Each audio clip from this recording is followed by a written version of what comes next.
Hello everyone, welcome back to Magnet Brains. मैं हूं सना अहमद और मैं लेकर के आई हूं आपके लिए चैप्टर 12 के कुछ MCQs। आज हम पढ़ने जा रहे हैं चैप्टर 11 बियॉन्ड अर्थ के कुछ multiple choice questions. Without any further adieu let us begin with question number 1, जो कि हमसे पूछता है द मून इज। क्या मून एक स्टार है, एक प्लैनेट है, एक नेचुरल सैटेलाइट है या फिर मून एक एस्ट्रॉइड है?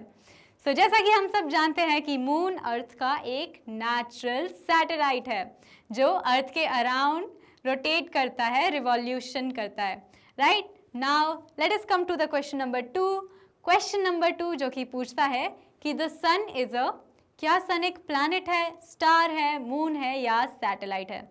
तो सन एक स्टार है क्योंकि सन अपनी खुद की लाइट प्रोड्यूस करता है। Sun is a star. अब हम आते हैं नेक्स्ट क्वेश्चन पर। नेक्स्ट क्वेश्चन जो कि है the earth rotates on its axis in about. Earth अपने एक्सिस पर रोटेट करता है, अपनी एक्सिस पर in about 24 hours, which is the correct answer for this question. हम जानते हैं कि earth rotates in its axis in 24 hours और which causes the change of date, alright, day and night. अब हम आते हैं नेक्स्ट क्वेश्चन पर। नेक्स्ट क्वेश्चन जो कि हमसे पूछता है कि the revolution of earth around the sun.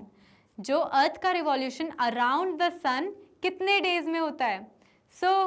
We know the correct answer for this question is 365 days. हम जानते हैं कि अर्थ अपने करंट पोजीशन से लेकर के वापस तक उसी पोजीशन पे पहुंचने के लिए 365 डेज पूरे टेक करता है।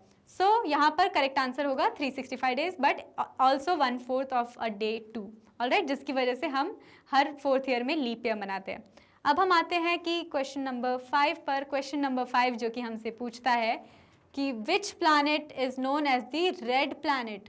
हम अपने सोलार सिस्टम के किसी एक प्लैनेट को रेड प्लैनेट बोलते हैं, राइट?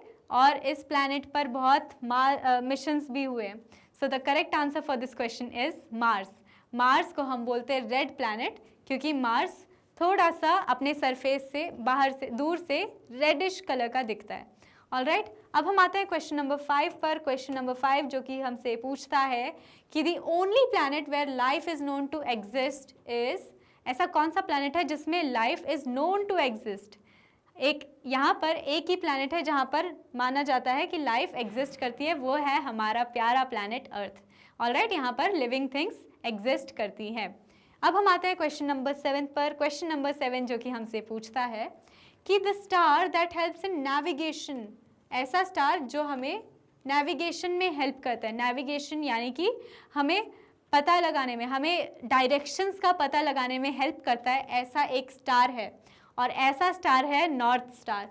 नॉर्थ स्टार को हम एक और नाम से जानते हैं और वो है पोलैरिस। पोलैरिस को हम बोलते हैं नॉर्थ स्टार, ऑलराइट। ऐसा स्टार जो कि नेविगेशन में, डायरेक्शन में पता करने में काम आता है वो है पोलैरिस।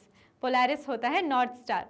और हम जानते हैं कि बहुत ही पुराने ज़माने में जो सेलर्स होते थे शिप से नेविगेशन के लिए इस नॉर्थ स्टार को ही फॉलो करते थे, ऑलराइट। अब हम आते हैं नेक्स्ट क्वेश्चन पे जो कि है क्वेश्चन नंबर 8। क्वेश्चन नंबर 8 जो हमसे पूछता है कि what is the name of the galaxy. हम कौन सी गैलेक्सी में, what is the name of the galaxy we live in. हम कौन सी गैलेक्सी में लिव करते हैं? तो क्या वो एंड्रोमेडा है या ओरियन है या अर्सा मेजर है या फिर हमारी गैलेक्सी का नाम है Milky Way galaxy, which is the correct answer for this question and we live galaxy is titled as Milky Way galaxy. अब हम आते हैं क्वेश्चन नंबर 9 पर। क्वेश्चन नंबर 9 जो कि हमसे पूछता है कि which planet has rings around it. ऐसा कौन सा प्लैनेट है जिसके अराउंड रिंग्स है? ऐसा कौन सा प्लैनेट है जिसके अराउंड रिंग्स है? तो एज वी ऑल नो कि ऐसा एक प्लैनेट है जिसके अराउंड रिंग्स है और वो है हमारा प्लैनेट सैटर्न। अब हम आते हैं नेक्स्ट क्वेश्चन पर। नेक्स्ट क्वेश्चन जो कि है question number 10। Which planet is the largest planet in the solar system. हमारे सोलार सिस्टम में सबसे बड़ा प्लैनेट कौन सा है? तो जैसा कि हम जानते हैं कि हमारे सोलार सिस्टम में सबसे बड़ा प्लैनेट है Jupiter, alright. Now let us come to the next question, question number 11th। Question number 11th हमसे पूछता है कि the planet farthest from the sun is. Okay, my all right, यहाँ पर हमें बताना है एक न्यूमोनियल था, राइट, और उस न्यूमोनियल के हिसाब से भी आप इसको याद कर सकते हो। ऑल राइट, सो यहाँ पर answer as we all know it is Neptune. So Neptune जो है वो जो हमारे सन से सबसे दूर प्लैनेट है वो है नेपच्यून। ऑल राइट, और अब हम आते हैं नेक्स्ट क्वेश्चन पर। नेक्स्ट क्वेश्चन जो कि है क्वेश्चन नंबर 12। क्वेश्चन नंबर 12 हमसे पूछता है अ शूटिंग स्टार इज एक्चुअली अ, जिसको हम बोलते हैं कि मम्मी देखो टूटता तारा, मैं विश मांग लेती हूँ वो विश पूरी हो जाएगी। तो एक्चुअली वो शूटिंग स्टार एक्चुअली क्या होता है? Shooting star is nothing but हमारे मेट्योर होते हैं शूटिंग स्टार, जो कि फॉल करते करते बर्न होते होते फ्रिक्शन की वजह से गायब होते जाते हैं और हमें दूर से लगता है कि वो एक शूटिंग स्टार है, टूटता तारा है। ऑल राइट, सो अब हम आते हैं क्वेश्चन नंबर 13 पर। क्वेश्चन नंबर 13 जो कि हमसे पूछता है विच movement causes day and night. यहाँ पर कौन सा मूवमेंट है जो कि डे एंड नाइट का कारण होता है? रोटेशन, रिवॉल्यूशन, ग्रेविटेशनल पुल या फिर विंड। यहाँ पर सभी रोटेशन और रिवॉल्यूशन में कंफ्यूज होते हैं, पर हम जानते हैं कि रोटेशन का मतलब होता है अपनी एक्सिस पे रोटेट करना और रिवॉल्यूशन का मतलब होता है सन के अराउंड रिवॉल्यूट करना। सो हम जानते हैं कि रोटेशन जब अर्थ अपनी ही एक्सिस पर रोटेट करता है उसी की वजह से डे एंड नाइट होती है। जब अर्थ का ये जो अर्थ का सरफेस सन को फेस करता है उस सरफेस पर डे होता है, और जब दूसरा सरफेस सन को फेस करता है और उसके बिहाइंड वाला सरफेस जो होता है वहाँ पर नाइट फेस होती है। ऑलराइट, तो यहाँ पर मिलता है हमें क्वेश्चन नंबर 13 का आंसर विच इज़ रोटेशन। अब हम आते हैं क्वेश्चन नंबर 14 पर जो कि हमसे पूछता है कि which constellation looks like a hunter. हमने इस चैप्टर में पढ़ा है कि एक कॉन्स्टलेशन है जो कि हमें हंटर की तरह नज़र आती है। सो इसका करेक्ट आंसर है ओरियन। ओरियन एक कॉन्स्टलेशन है, एक ग्रुप ऑफ स्टार्स है जो कि हमें दूर से लगता है जैसे कि कोई हंटर हो। Alright, so which gives us the answer to question number 14 and let us come to question number 15 जो कि हमसे पूछता है कि the moon takes how many days to complete one revolution around the earth। हम जानते हैं कि moon takes 27 days to complete one revolution around the earth, और उसी के बाद में हमें फुल मून, न्यू मून देखने को भी मिल जाते हैं। तो अब हम आते हैं नेक्स्ट क्वेश्चन पर। नेक्स्ट क्वेश्चन जो कि हमसे पूछता है the big dipper is a part of which constellation. हमने इस चैप्टर में पढ़ा था बिग डिपर, राइट। सो एक कॉन्स्टलेशन होती है जिसका पार्ट होता है बिग डिपर। ऑलराइट, सो एक कॉन्स्टलेशन है अर्सा मेजर। अर्सा मेजर एक कॉन्स्टलेशन का नाम है जिसका पार्ट होता है बिग डिपर। ऑलराइट, जिसका पार्ट होता है बिग डिपर। ये पूरी कॉन्स्टलेशन है अर्सा मेजर, और इस अर्सा मेजर पूरी कॉन्स्टलेशन में इतना पार्ट जो होता है वो होता है बिग डिपर का। ऑलराइट, सो अब हम आते हैं नेक्स्ट क्वेश्चन पर। नेक्स्ट क्वेश्चन जो कि हमसे पूछता है कि which object does not produce its own light. यहाँ पर गिवन ऑब्जेक्ट्स में से कौन सा ऐसा ऑब्जेक्ट है जिसकी खुद की लाइट वो प्रोड्यूस नहीं करता? तो जैसा कि हम जानते हैं कि स्टार अपनी खुद की लाइट प्रोड्यूस करते हैं, सन अपनी खुद की लाइट प्रोड्यूस करता है, serious also produces its own light, वो भी एक स्टार ही है। सो अब हम जान गए कि इस क्वेश्चन का क्लियर आंसर है मून, क्योंकि मून खुद की लाइट प्रोड्यूस नहीं करता, वो सिर्फ रिफ्लेक्ट करता है किसकी लाइट को? सन की लाइट को। तो अब हम आते हैं क्वेश्चन नंबर 18 पर। क्वेश्चन नंबर 18 जो कि हमसे पूछता है कि what is the natural satellite of earth. सुना सुना सा लग रहा है कि अर्थ की नेचुरल सैटेलाइट कौन सी होती है? सो अर्थ की एक ही नेचुरल सैटेलाइट है और वो है हमारा moon. Alright, so moon is the natural satellite of earth. अब हम आते हैं नेक्स्ट क्वेश्चन पर जो कि है क्वेश्चन नंबर 19। क्वेश्चन नंबर 19 हमसे पूछता है कि द सन गिव्स अस। क्या सन हमें ऑक्सीजन देता है या वाटर या फूड? नहीं, हम जानते हैं कि सन हमें देता है light energy and heat energy. Alright, which gives us the answer to question number 19। अब हम आते हैं क्वेश्चन नंबर 20 पर। क्वेश्चन नंबर 20 हमसे पूछता है विच planet is called the morning star. एक प्लैनेट है जिसको हम बोलते हैं मॉर्निंग स्टार। सो इनमें से वो प्लैनेट है वीनस। वीनस अर्थ के सबसे क्लोज है और इसीलिए हमें सुबह सुबह और शाम को भी सनराइज और सनसेट के टाइम पर वीनस दिखता है और हमारे स्काई में सबसे ज़्यादा शाइन करने वाला स्टार की तरह दिखता है, इसीलिए हम वीनस को बोलते हैं हमारा मॉर्निंग स्टार।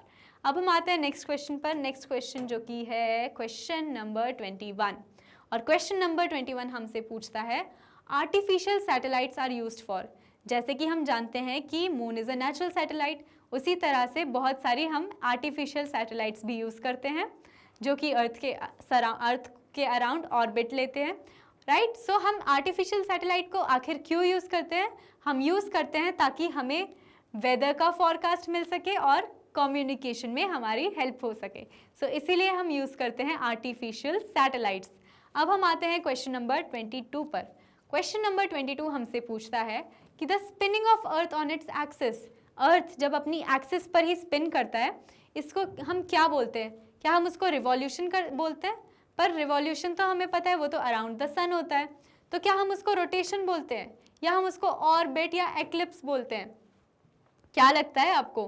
तो इसका करेक्ट आंसर है रोटेशन, क्योंकि रोटेशन का मतलब होता है अपनी ही एक्सिस पर घूमना, तो इसको बोलते हैं हम रोटेशन। अब हम आते हैं क्वेश्चन नंबर 23 पर। क्वेश्चन नंबर 23 हमसे पूछता है कि the path of a planet around the sun, path of any planet around the sun is called what. किसी भी प्लैनेट का अराउंड द सन पाथ लेना, इसको हम क्या बोलते हैं? उसके पाथ को हम बोलते हैं ऑर्बिट। सो प्लैनेट जो सन के अराउंड रिवॉल्व करते हैं, उसके जो पाथ होता है उसको हम बोलते हैं ऑर्बिट। अब हम आते हैं क्वेश्चन नंबर 24 पर, और क्वेश्चन नंबर 24 हमसे पूछता है कि which of the following is an inner planet. इनमें से कौन सा प्लैनेट इनर प्लैनेट है? हम जानते हैं कि एस्ट्रॉयड बेल्ट जो होती है हमारे सोलर सिस्टम में, जो कि मार्स एंड जुपिटर के बीच में होती है, उस एस्ट्रॉयड बेल्ट से सन के बीच वाले प्लैनेट्स को हम बोलते हैं इनर प्लैनेट्स, और एस्ट्रॉयड बेल्ट के बाद वाले प्लैनेट्स को हम बोलते हैं आउटर प्लैनेट्स। तो बताइए इन ऑप्शंस में से कौन सा प्लैनेट इनर प्लैनेट में कहलाया जाएगा? वो कहलाया जाएगा अर्थ। इन ऑप्शंस में से अर्थ इनर प्लैनेट में होगा, क्योंकि जुपिटर एस्ट्रॉयड बेल्ट के बाहर आता है, सैटर्न एस्ट्रॉयड बेल्ट के बाहर आता है, और नेपच्यून भी एस्ट्रॉयड बेल्ट के बाहर आता है, जैसा कि हम यहाँ पर देख सकते हैं। ये रही एस्ट्रॉयड बेल्ट। एस्ट्रॉयड बेल्ट से पहले आता है mercury, Venus, earth, Mars, but जो जुपिटर, सैटर्न, यूरेनस और नेपच्यून है, ये सब आते हैं एस्ट्रॉयड बेल्ट के बाद। अब हम आते हैं अपने इस सीरीज के लास्ट क्वेश्चन पर। सो द क्वेश्चन नंबर 25 हमसे पूछता है कि a group of stars forming a pattern. अगर कुछ ग्रुप ऑफ स्टार एक कांस्टेंट पैटर्न शो करते हैं, तो उस पैटर्न को हम बोलते हैं क्या? उस पैटर्न को हम बोलते हैं कॉन्स्टेलेशन।